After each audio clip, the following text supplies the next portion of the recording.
Definitely, that is also a good question. So if let's take example asynchronously, if I want to make it asynchronous colon, let's take example, we have some third party or some middleware. We want to consume the data from there to here. Let me just show you in my code.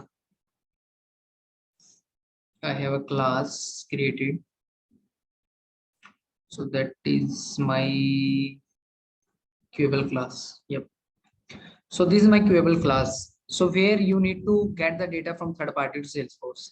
So it's a database.allow callout. If you are using future method and all, we are doing the callout and consuming, we are consuming the data basically. We are consuming the data from third party to Salesforce where we have HTTP request put and all. So we are doing the request to third party and consuming the data to Salesforce.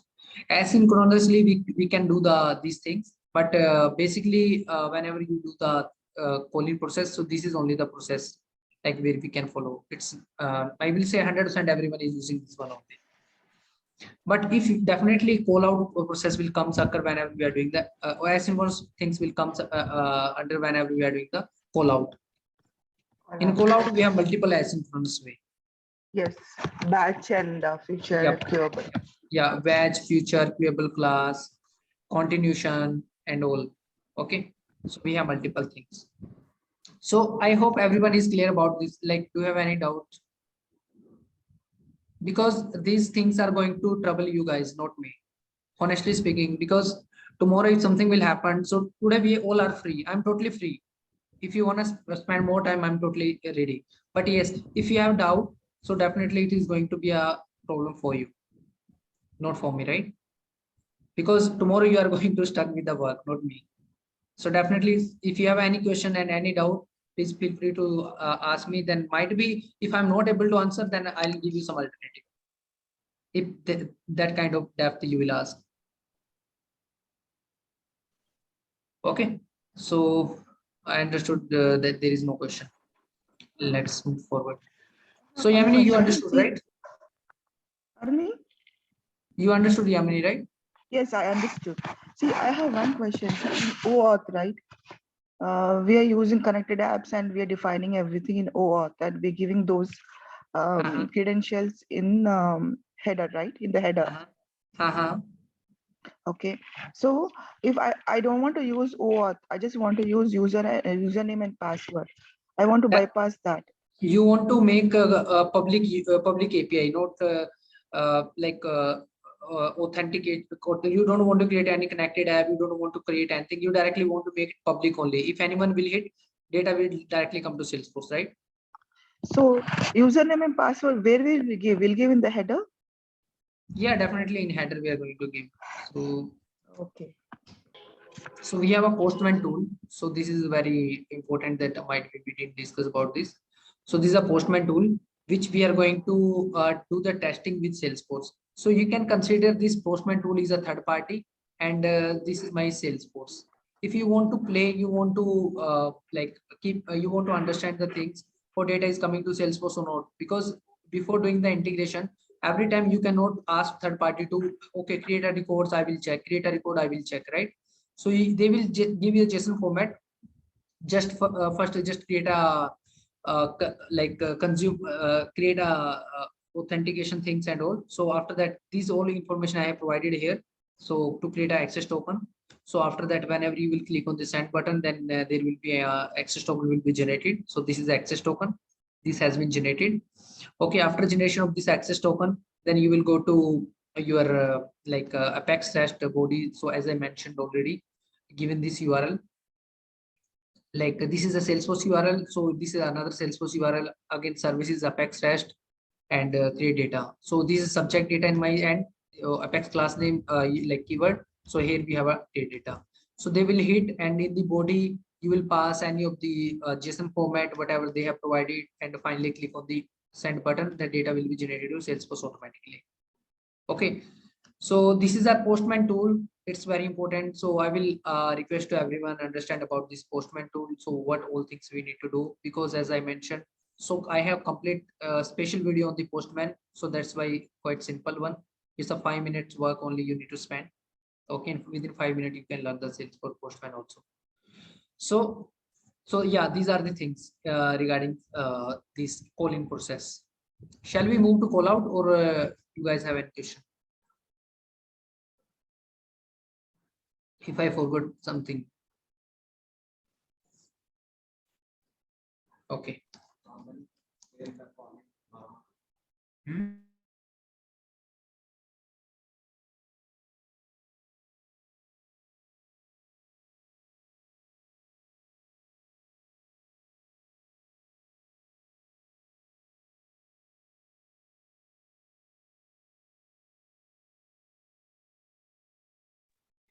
Yamini, sorry, not Yamini.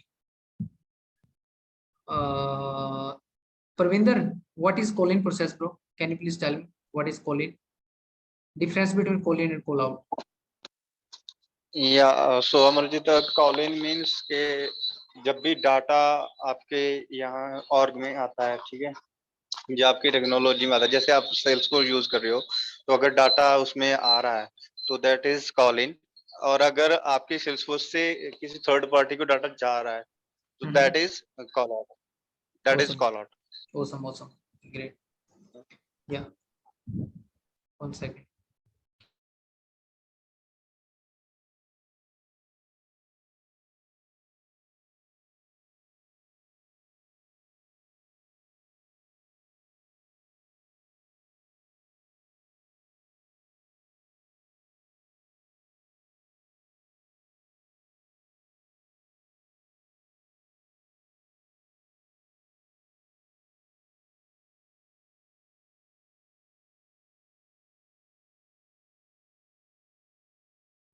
ठीक है, अब call out. So now call out means we are sending the data to third party. Okay, so we need to send the data from third party. Like you are coming from your office, come back to your from your leave it about office. So okay, we are getting the data. Like we are sending the data to third party from Salesforce. Whenever, let's take example, there is an example. Whenever you are creating an account record, that account record should be created to in their company info object also. Whenever you are creating a record in account object, or you are updating the record in the account object, that time that record is reflected in their system. Okay, so previously we were getting the data, now we are sending the data. So to sending the data, what are the steps we need to keep in mind? Step 1. So previously we were having a custom setting or custom metadata. So in custom setting is nothing, is like a custom object. In custom setting, we were creating the records like a custom object, and there we were just storing the credentials.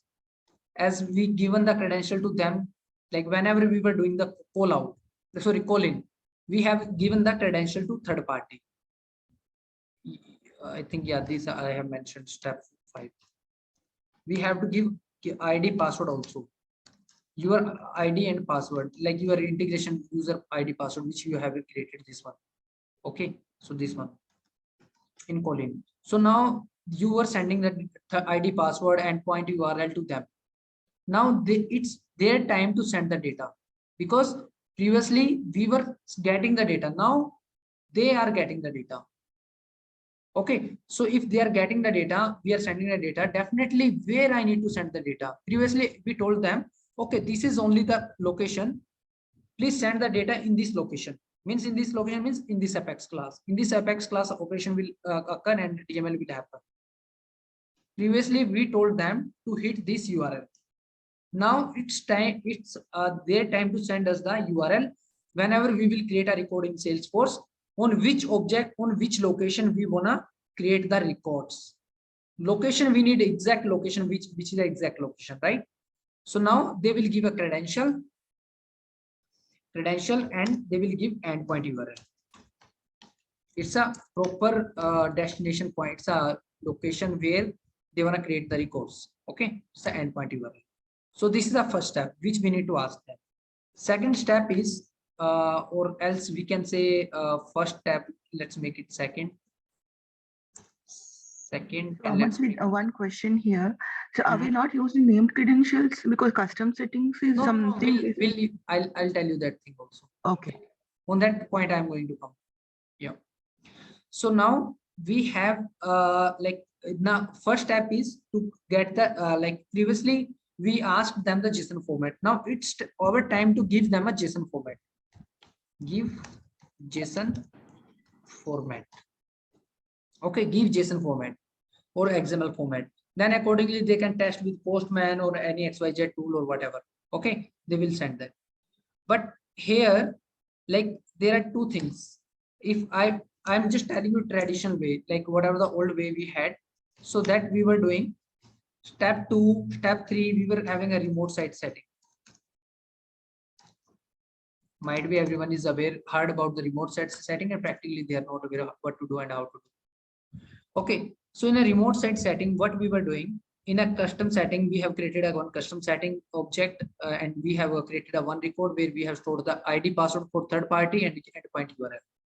And then whatever the URL we are going to access to third party, that URL also we were storing on the remote site setting, endpoint URL, I can say. Okay, so these things we also need to specify here, because this is only the way. If you are not using named remote site setting and you are storing the everything here, that thing is not going to be work. Definitely this is required to, if you are doing the callout, make sure if you are using name custom setting, you need to use remote site setting. Alternatively, you know, now I will say this is only the way. Why I'm telling you, why I'm not telling you name credential now, because there are some of the organization is not using the named credential. Few companies are using the like custom setting. But if you are doing the new integration, things in your hand, designing and all, so I will prefer to use named credential instead of custom setting. You know why? Because in custom setting, there are lots of security issue. If third party, let's say like there is no hash, you know, like if a password will always be in a hash, always in a hash, right? If you store the address, let me just go to URL and let me just tell you.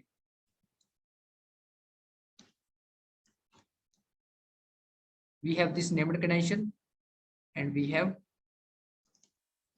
custom setting.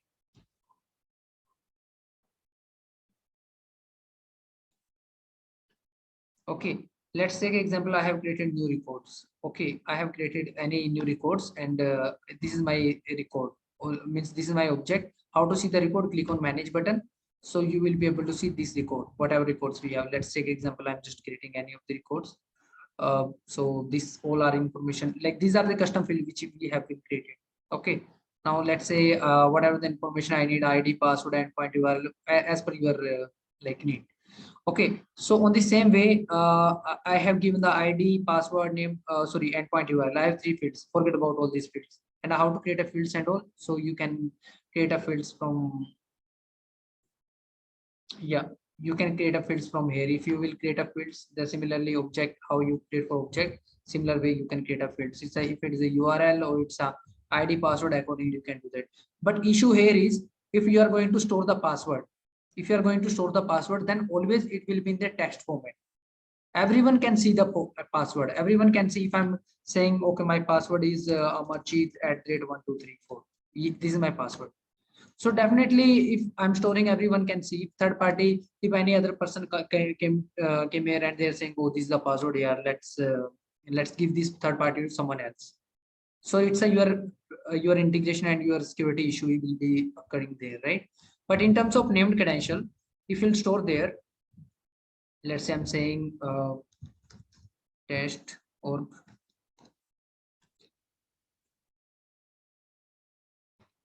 This is the endpoint URL, whatever endpoint URL you guys have that you can create there. And 1 second.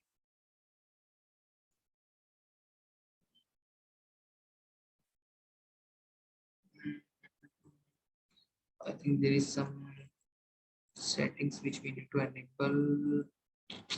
1 second. Yeah, password authentication. Yeah, in password authentication. So this is my username. So let's say my username is Amarjit@123. .com, but like whatever. Okay, so here I'm saying, see, you can see these are the in the hash. No one can identify this one, right? No one can identify this one.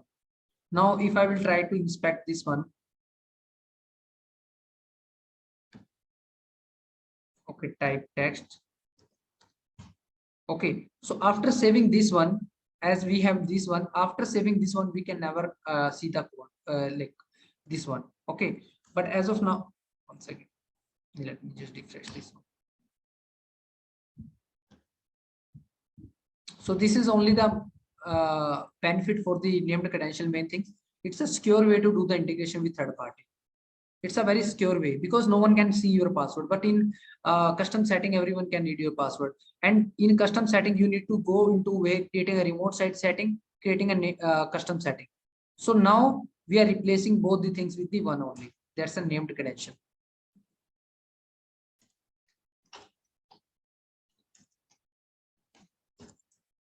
Okay, it's a named credential which we are using. So in named credential, we can do these things. And after storing, this is an authentication process, which I told you now. Only this is a simple things like authentication process. But apart from the authentication process, you need to know. Yeah, you need to know about the how to do the call out. If you are creating a record in the Salesforce and account object record you are creating, on the same time data is creating in third party also. How it is possible? Because you can, whenever you are creating the record, automatically hit third party, you will hit to third party on the same time whenever you are creating. Now think about Salesforce basic things. When you create, action should be fire. Workflow, when you hit, action should be fire. Yes, we have outbound message, right? We can say, if someone will ask you how to do the call out using admin things, definitely you will say admin, I will go to call out, sorry, workflow. Definitely workflow, we have outbound message. But outbound message is going to not resolve our all the issues to create a reports, getting a data, complex data and all.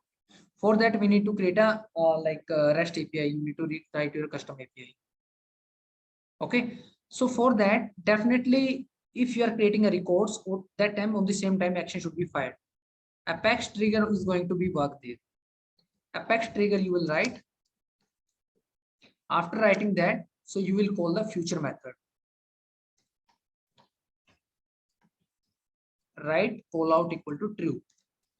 If you are not writing call out equal to true, definitely it is not going to be help you. Okay, so at that future call out equal to true, these annotations you need to use. And this future method you will call in the Apex trigger.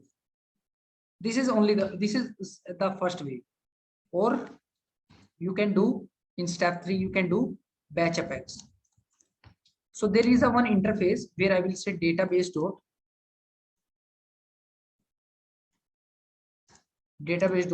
allow call out.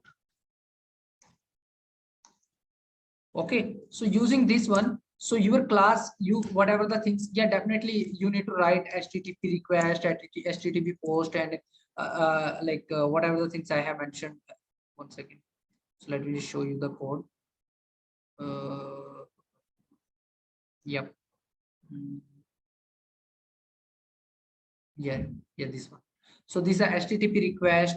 Okay, endpoint URL you need to store, and finally you need to get the data HTTP response. Finally you need to get the data. Okay, 3-4 things is required there. So all these things, request response, you need to do the same things. It's a logical part is that I'm just telling you on high level. So that logical part you have to do the same here. You need to do the same here. But if you are not writing like database like allow call out, that time it is not going to work. This is also asynchronously. This is also asynchronously. Or you can write queuable class. Queuable class. Else you can use scheduler class also, and or you have continuation class. There is a process response method where you need to do. So it's a kind of little high level, forget about this, but I'm just telling you the alternative. If someone will ask you, you should know at least basics, you should know continuation. It's a long running background process. It's a kind of asynchronously, you can do that. But these all are things which is common in Salesforce. We prefer this one.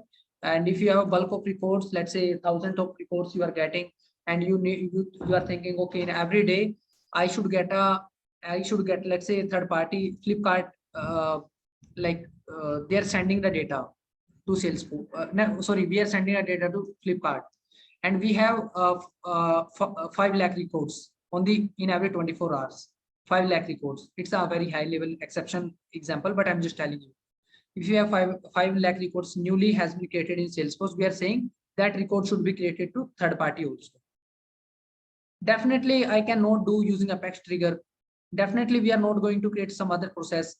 It is going to long-term asynchronous process is a batch Apex. We can schedule that batch Apex. It can support up to 50 million records, and we easily can perform the call out to third party. Similarly for queuable class, similarly for like continuation class. Okay, so these are the few things which is required. Named credential, you know JSON format, named credential, Apex trigger. These are way to do the call out to third party. Okay, and we have few authentication process. So we have two things. One is authorization. One second. Let me just.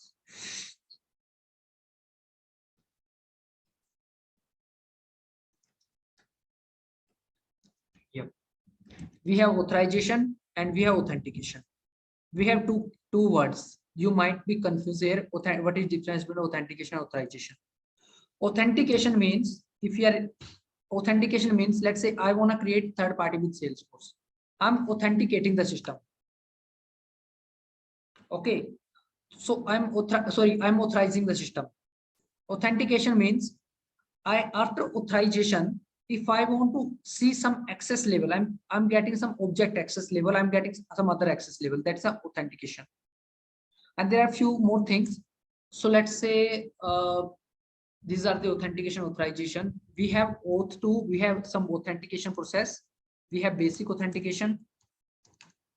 Let's say in a Postman, I will show you.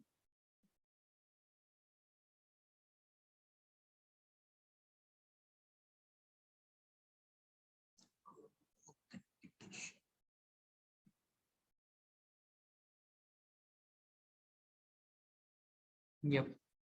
So these are the few authentication process. Okay, authorization process, sorry. Yeah. So few authorization process we have before connected to third party. We have no Auth, means directly basic public completely. We use 2.0 and basic Auth mostly. So whatever I have explained you so far, that's a basic Auth. What is Auth 2.0?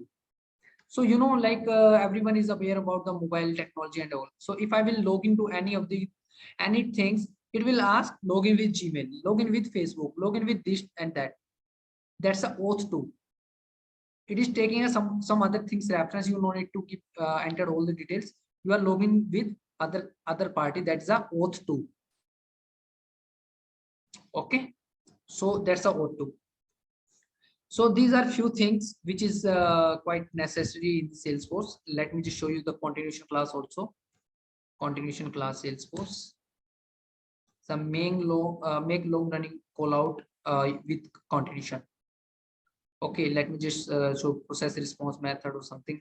It's a continuation class. They have doing the call out using trigger and all. And process response. Yeah. So this is the main method here in this one. So this process response method is required to do the continuation. Okay, these are continuation method. So it's a process response method. So process response, you have created this method and you have to process whatever the data you will get here.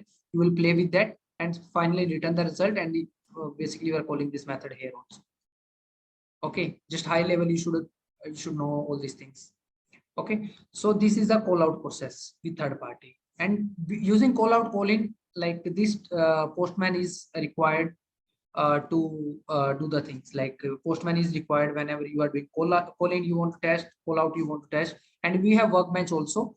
If you are not interested in Postman, then you can play with I will say Workbench also. Any doubt so far?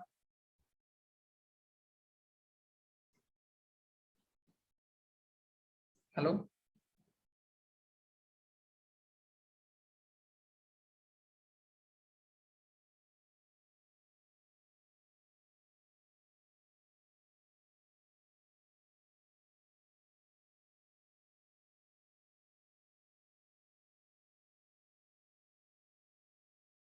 Any doubt? No doubt from my side. Okay, good. Parvinder, you are saying something? No doubt. Okay, fine. So shall we move to, like, we have SOAP API also, and SOAP API basically, honestly speaking, we don't use Salesforce. It's very rare. We like there will be very less chances in your complete career you will work with SOAP API, but there might be chances. So what's the difference between why do we use REST then? If there are REST API also, we have SOAP API also, then what's the purpose? What's the difference between both? So main difference is in REST API, it's a like whatever the like yeah. So it supports JSON format and XML format both. Okay. So REST SOAP is supports only XML format. So what's the reason? First, let's understand the reason. REST API is too light. It don't take much time. Let's say third party Flipkart is sending the data. So immediately you in few seconds in a immediately or immediate basis you can see the things in the Salesforce. But in SOAP API it's a like a bulk API. It's a little heavy API. I will say it is a heavy. It takes some time. Okay, so definitely everyone will if same things we can do with both the APIs. Then why do we use with SOAP? We should prefer to REST only, right? So that's the REST API. It's a light. It's a heavy. Okay, so in the light second thing I will say it's a stateless. Yeah, I will say this is a benefit. It's a like I will say this is a limitations and stateful. Okay, stateless means like it's unmemorized. If it forgets something, then it will not be able to recall. But SOAP API will be able to recall. Let me just like see from my end also, if I'm not on the wrong track. So REST and SOAP API.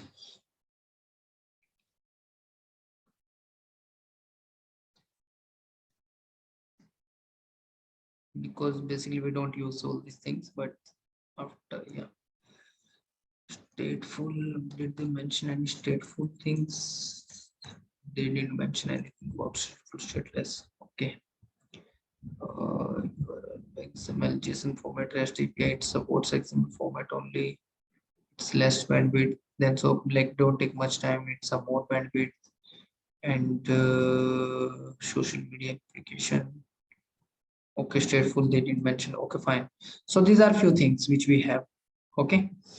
So yeah, so these things I will say about the APIs. And yeah, one more thing I want to add here. So if you are doing the integration, so there might be one things there. There's a Salesforce and this is a third party Oracle system or anything else.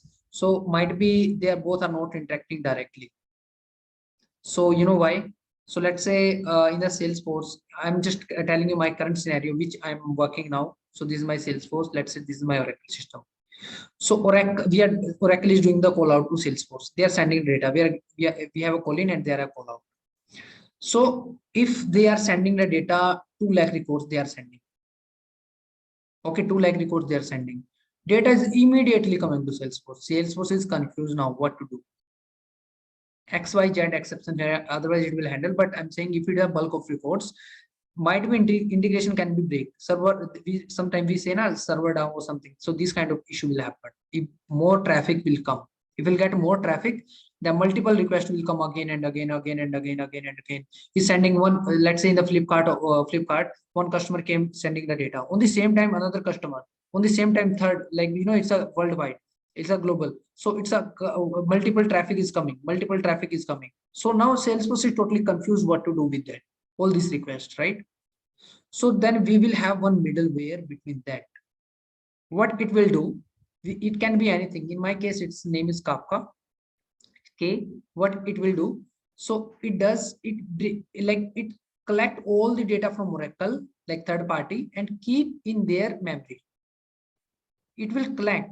It will not directly send to. Previously, it was sending to Salesforce. That issue happened, but now all the traffic is interacting with them only.